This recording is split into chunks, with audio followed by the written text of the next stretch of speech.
In a poll that we took earlier today, not many of you were all too excited about quant investing. This is the quant panel. We're going to see if we can change that. I'll begin with a poll. And we can come back to this poll at the end, perhaps, to see if we've changed some of your minds. So get out your phones, your iPads, whatever device you happen to be using, and go to our app, investlondon.app, and answer the following question. Which of the following will generate the best risk-adjusted returns over time? A, pure passive. B, factor investing. C, risk parity. Not very popular just yet. D, fundamental discretionary. The humans, if you will. Well, the humans are walking away with it at the moment. That doesn't bode well for our conversation, does it now? Oh, there we go.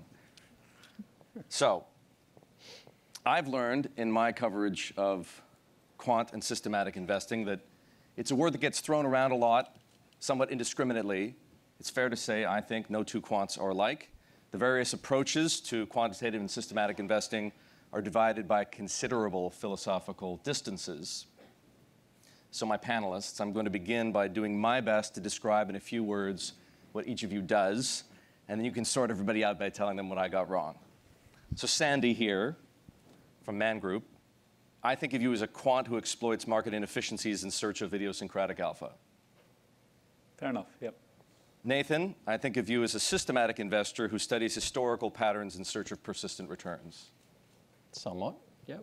And Fiona, you employ quantitative techniques but don't believe in pure systematic investing. True.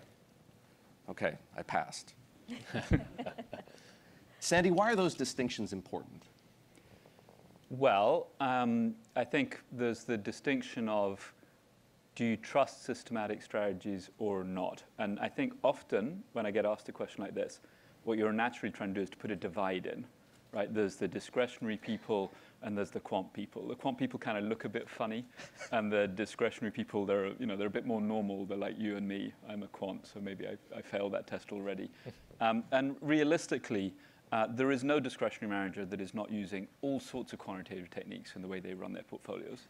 I mean, if you find one that's doing risk management without a quant tool, you should be very worried. And similarly, people think sometimes that the quant strategies are run on some sort of autopilot. And it's just not true. The quant strategies are built by humans that direct them.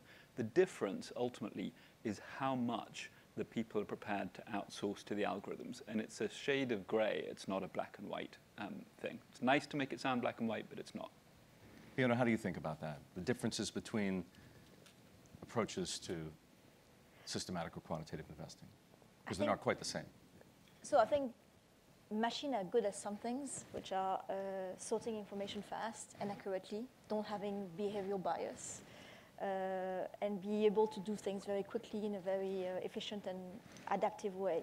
Humans are good at other things, is coming up with investment thesis, looking on a forward-looking view on the market and seeing perhaps moments where there is a change of paradigm. So I think mixing the two is a good combination as long as you know what do you want to give to the machine and what do you want to give to the investment manager. So what we say personally is that we start with the machine. The machine has the default option, and then investment managers are there to correct or challenge the machine if they think something has happened in the market which is not well captured by factors and macro data. Nathan, I tried to explain it in very few words, oversimplifying, I'm sure, but what you do and what Sandy does are quite different, aren't they? They are. And I think it starts with a little bit of a fundamental belief system that we have internally at Dimensional, which is a strong belief in market prices and the power of market prices in terms of explaining or having information about expected returns. In terms of our approach, from a quant perspective, we are systematic.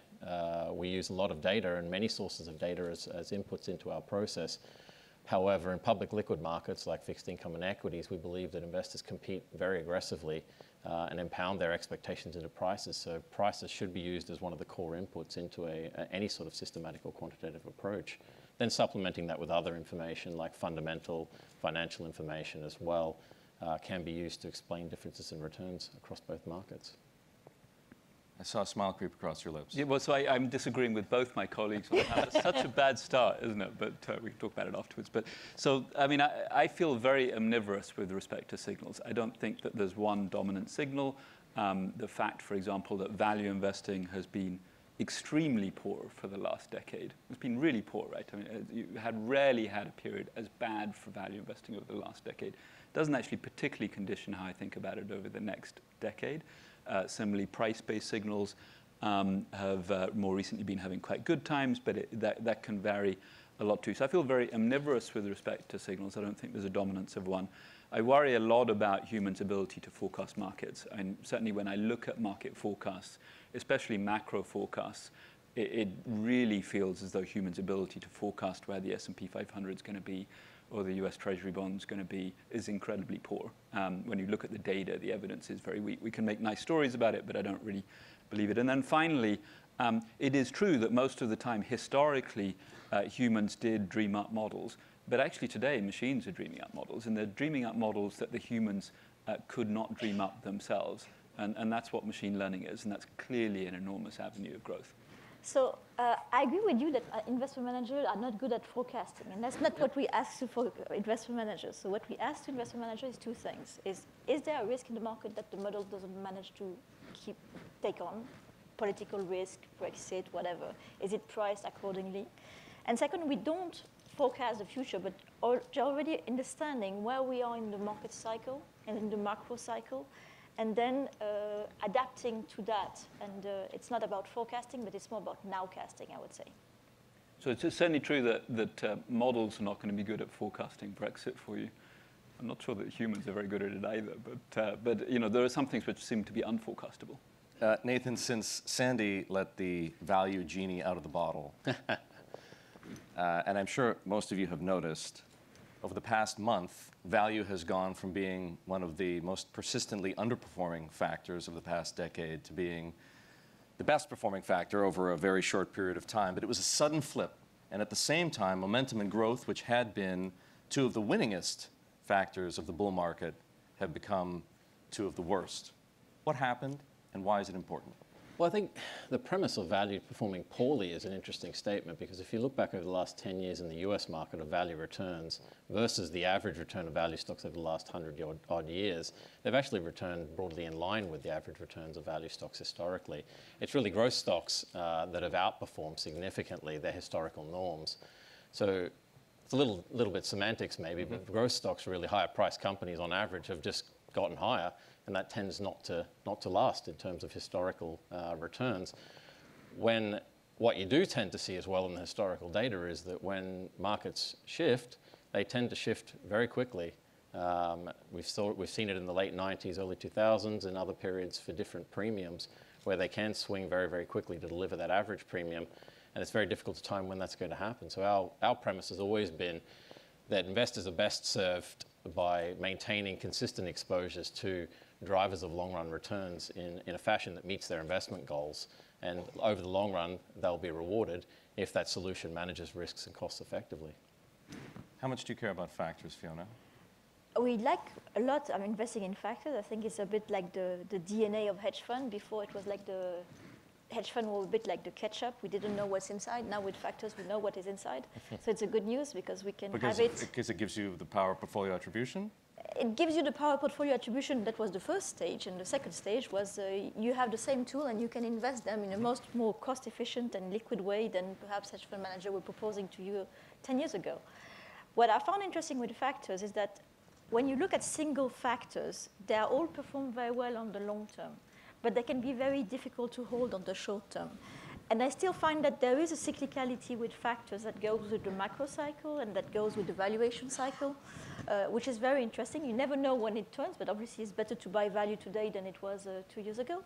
Yep. But typically recession is better for value, growth is better for growth stocks. And there is this kind of dynamic allocation to macroeconomical cycle that can be played with factors. So, well, I You're like smiling the again. catch-up analogy. Now I feel like a catch-up manufacturer. That's made me feel good. I think the one other thing I think one should say about factors is there's been this discovery, right? Everybody's discovered factors in the last 5 years. There's been an enormous amount of investing into factors, both long-only and long-short, therefore hedge fund factors. The idea that the returns in the future are going to be as good as the returns were in the past seems pretty far-fetched to me. When everybody's doing something and the growth has been enormous, usually the subsequent returns are much lower than they were in the past. So I think this sort of discovery of factor investing, it's interesting. It's led to a sort of suddenly a belief in the backtest, which I'm a bit scared about because I don't think that people should believe backtests as much as factors suggest that, or at least some producers of factors suggest. But the key thing is if everybody's doing something, usually the returns in the future are lower than they were in the past. And everybody is too strong a word, but there's an awful lot of people investing in factors today. I would disagree again, sorry. I think some factors will be arbitraged You don't away. need to apologize for disagreeing. Some factors will be arbitraged away because it's true that too much money going to the same stocks or style is not good. But some factors are linked to behavioral bias, and I would tend to think that history has shown that we're quite constant with our behavioral bias. Aren't we beginning to nibble at the edge of one of the fundamental questions that one eventually poses of quant, which is, thanks to computers, what was once difficult is easy, and what is difficult now will become easy in the future. To the degree that that holds true, won't the inefficiencies, arbitrage opportunities, whatever they may be, that present themselves to people armed with this technology in financial markets forever get smaller and smaller and smaller and smaller?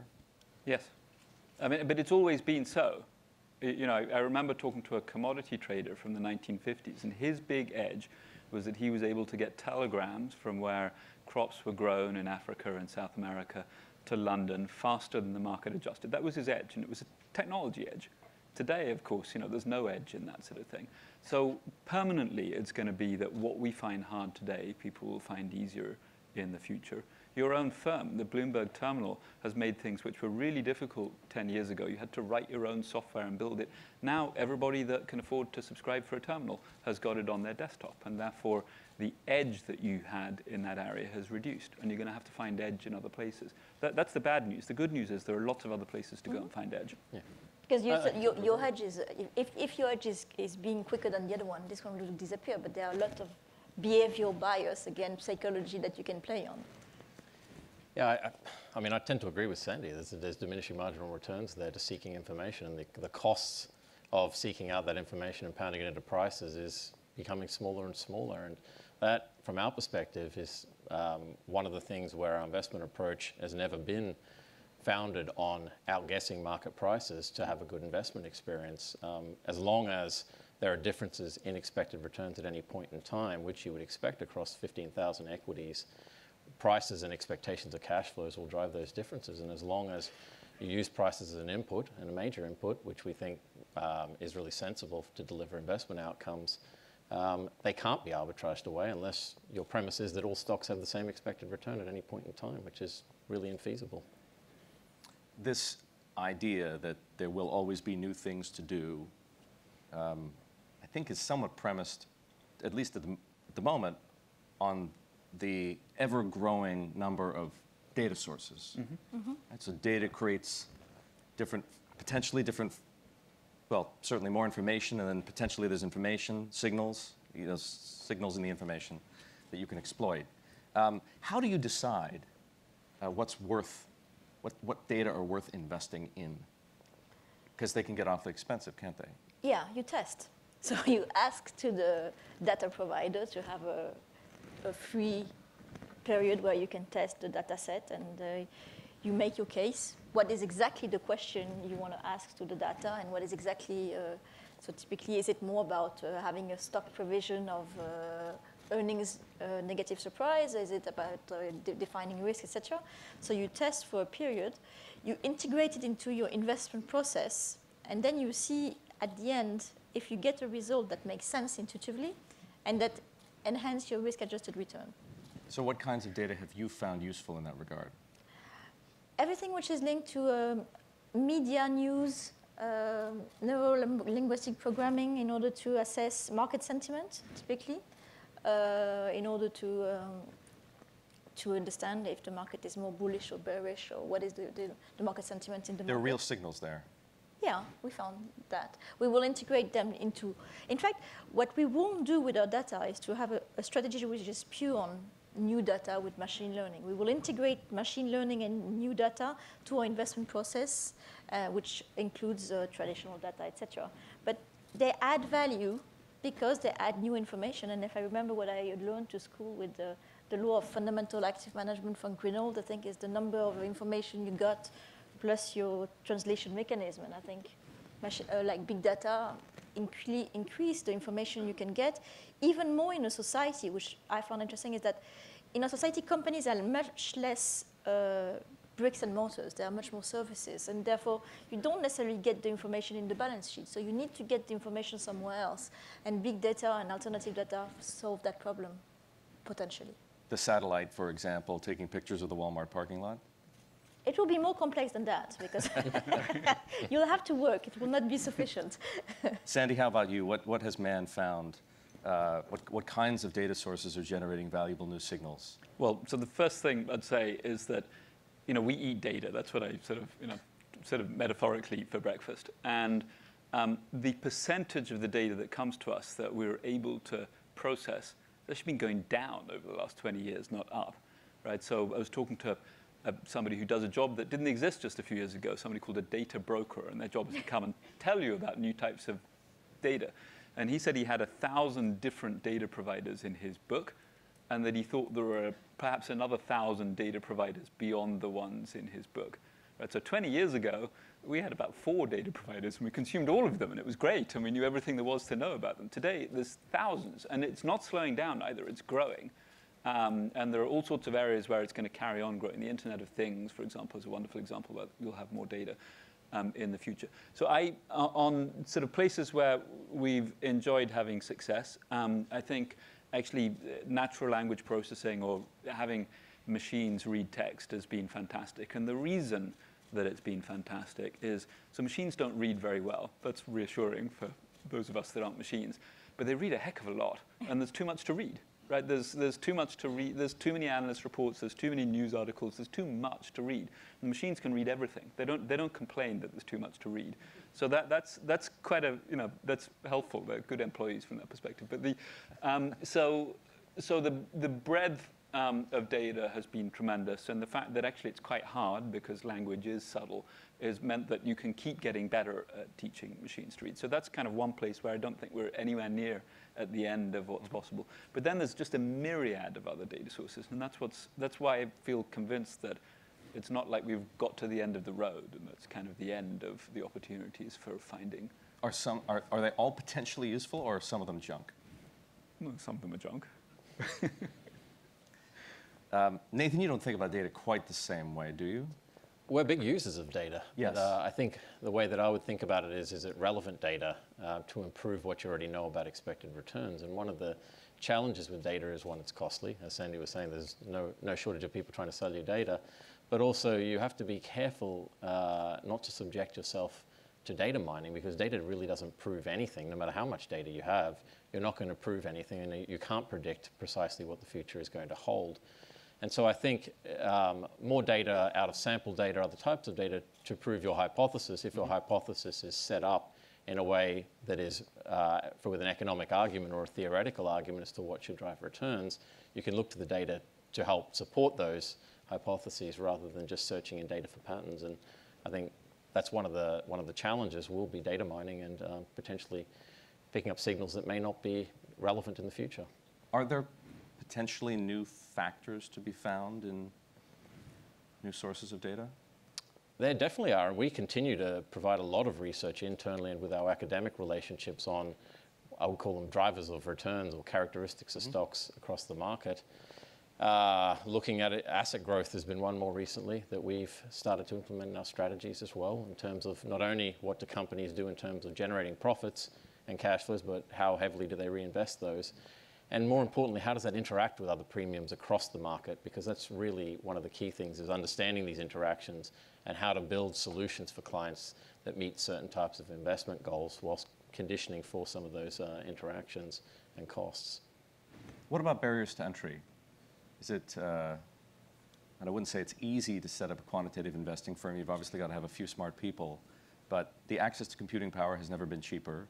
The data are there if you can pay for them. Is Quant in danger of being commoditized? It already has been by ETF, I would say. So, the tools... The ETF was already commoditized. Yes, Quant. Smart beta, I would say, is a commoditization of Quant. The difference between, I would say, an active Quant strategy is that the models and what we'll put in it will change through times, while when you do a smart beta, it's a formula that sometimes is a bit too simplistic, that will supposed to last through times. But I would say we already have been commoditized by smart beta. And I think the barrier to entry is that you have to have people which are curious, always trying new things, and not being happy with the statu quo. Look, I mean, I would say that it's much easier to buy a computer than to use one, just as a general observation. Right? And the same holds for data too. I mean, you fill in a form, they send you the data, and then what? And then you've got to do something with it. And doing something with it has not, I don't think, become easier. Some of the examples of things that might be hard, for example, market structure has become much more complex over time, trading very, very fast. There are some great signals in very short time frames. Those have relatively limited capacity. Smart beta is never going to get anywhere close to them. That's kind of one nice area. Another one, I think, is we touched on data, but let me just give you an example of, in my dreams of data when I'm not eating it for breakfast, then, I would like to read the Nest thermostat, which you may have in your home. And the reason, I don't know if you've got one at home, we'll discover that afterwards, but if you have one in your home, I'd like to read it because I trade gas, natural gas, in the UK, in the US, and several other parts of the world. And if I can tell the consumer is a marginal user, that would be a lovely new data source. Now, if I read your individual thermostat, I'll be in a lot of trouble. But somehow, if somebody can anonymize it, that would be great. So and that, I don't think, is very close to being a smart beta either. I think those kind of more specific things can be tremendously informational, sometimes relatively short-term, generally hard, nearly always hard. And that's where the opportunity set lies, where the barriers are. Nathan, to the degree that Sandy's right, and he is, of course, that not everybody who tries to become a quant investor and raises considerable assets to deploy in quantitative strategies necessarily does it well. To the degree that there are bad quants out there, does that make life easier for the good quants? I think to some degree there's a big learning curve, I think, is what Sandy's kind of getting at as well, in terms of you can't just set up a computer and then start looking at data. There's a huge learning curve which we've gone on over the last 38 years in terms of understanding the different time horizons of different signals and different premiums, and then how to use that most effectively in your overall investment process from start to finish to deliver returns for clients net of costs. Because it's very easy to just find patterns, but how do you then pull those pieces together? Some of these over shorter time horizons have cost implications if you're pursuing them like a long-term driver of returns. So you want to treat them differently within your process and make sure that all of the parts are working together, as well as once you hold a company, how do you maximize returns from those holdings as well, whether that be securities lending, governance, and other types of corporate action events. How can you get the most out of what you're doing in your overall process is where we spend a lot of the time, because in the end, implementation will be the key to delivering net of cost outcomes. And if you've set your process up to implement as effectively as possible, that's a sustainable competitive advantage. I think what quant models do is that they try to simplify the world. And sometimes finance is not so simple. And I think what a quantitative active house should do is try to understand if this simplification makes sense or if you have to add a bit more granularity. And what quant models do is that sometimes they think that correlation is causality, and correlation is not causality. And the role of a good quantitative house is to understand when there is a pattern that means something and when there's a pattern that doesn't mean anything. So actually, you said, I think, what are bad quants? And I think bad quants are the ones that try and simplify it too much. They simplify it too much, their trading is predictable. If they're big and predictable, those are definitely bad quants. And they give enormous opportunities to people that like spotting bad quants. This question from the audience runs the risk of devolving into something of a religious debate. But Nathan, I'll pose it to you, and Fiona, you may have a thought on it, and for all I know, Sandy, you do as well. What do you think about full timing versus milder tilting allocation to factors with respect to long-term and short-term performance?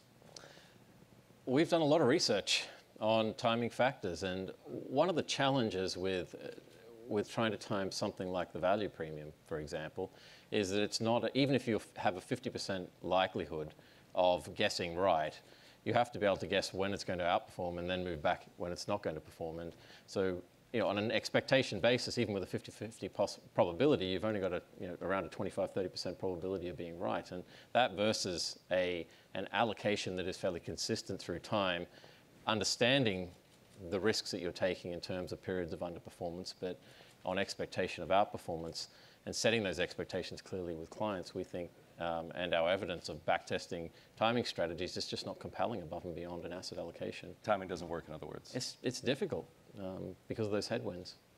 What do you think? I think timing works as long as it's nowcasting and not forecasting, I would say. I think, well, as I said, factors have different behavior in terms of macro cycle, and sometimes some factors are very expensive and some factors are very cheap. If you look, for example, at low vol passive today, and you would invest blindly in it, I'm not sure that they would give the protection they are supposed to give, because they are some of the most expensive stocks. So I think there are some valuation aspect and some macro aspect that can be taken in factors. What we do, for example, for our factor product, we've put a strategic allocation where which is around 70% of our products, which allocate on a long-term basis of what we think is the most balanced portfolio across factors. And we have a 30% dynamic allocation that we try to nowcast to the current cycle. And what we see years after years is that the strategic allocation brings a lot of return, but the dynamic allocation also contributes. I suspect that any fundamental discretionary investor in the audience would want me to ask some flavor of this question. I'll pose it to you first, Sandy, and Fiona and Nathan, you can jump in if you like. It is awfully fashionable to blame quants for market volatility. Risk parity strategies in particular are a favorite whipping boy. Do you quants accept the blame? Obviously, it's all us, right? It's got nothing whatsoever to do with the macro situation, nothing to do with politicians, nothing to do with global trade imbalances. It's all the quants, the whole lot. I mean, it's clearly garbage, right? It's clearly garbage. If we run both quant and discretionary in our firm, and we're a very large hedge fund player. What I would say is that the people that are most worried about moving markets, who are most terrified about moving it, are the quants. They put more effort and more attention in not moving a market than anybody else that you see. So the idea that the quants are all moving it feels very odd to me. And often people say, oh, the CTAs, that'd be the other people. So we do both, so we're doubly guilty. But and we move markets well. So our biggest positions at any point in time are US Treasuries, S&P 500, JGBs, the Nikkei, the Euro stocks. These things are quite hard to move. I mean, we're a big hedge fund, but we're not that big. So I think that often it's just an easy one. It's an easy one to blame, but actually there's something much deeper going on usually. Do you both agree it's garbage? I think the beauty with finance is that what keeps me awake every day and passionate is that it's a multitude of players which influence the price. So there is the systems, there is the central banks, there is the buyers and the retail buyers, the institutional buyers. And at the end, they all interact. And everything and everybody's looking at each other. So you cannot find just one to blame at one point. I tend to agree. And I think how you approach your implementation and your approach to implementing your strategies is really important. From the design of our strategies, we're implementing strategies that are exceedingly low turnover, and we aim to not initiate trades, but participate in natural market liquidity. So it's similar to what Sandy was saying. We want to be in and out like we've never been there and spread our liquidity throughout the year in terms of our rebalancing. So it's, from our perspective, not something that's a huge concern for our approach. One last question to all three of you. Fill in the blank. The biggest challenges facing quant are what? Fiona. Client confounding quant with smart beta? Clients confusing quant with smart beta. Yeah. Sandy. Finding new alpha. Nathan. I'd say setting expectations with clients for the future. They always want too much? No, I think just being transparent on what some of those risks are. For example, that there are risks with investing and there are rewards, and being transparent about that, I think, helps investors stay the course, which is really important to deliver the outcomes thereafter. Ladies and gentlemen, please join me in thanking Fiona Frick, Sandy Rattray, and Nathan Lacaze.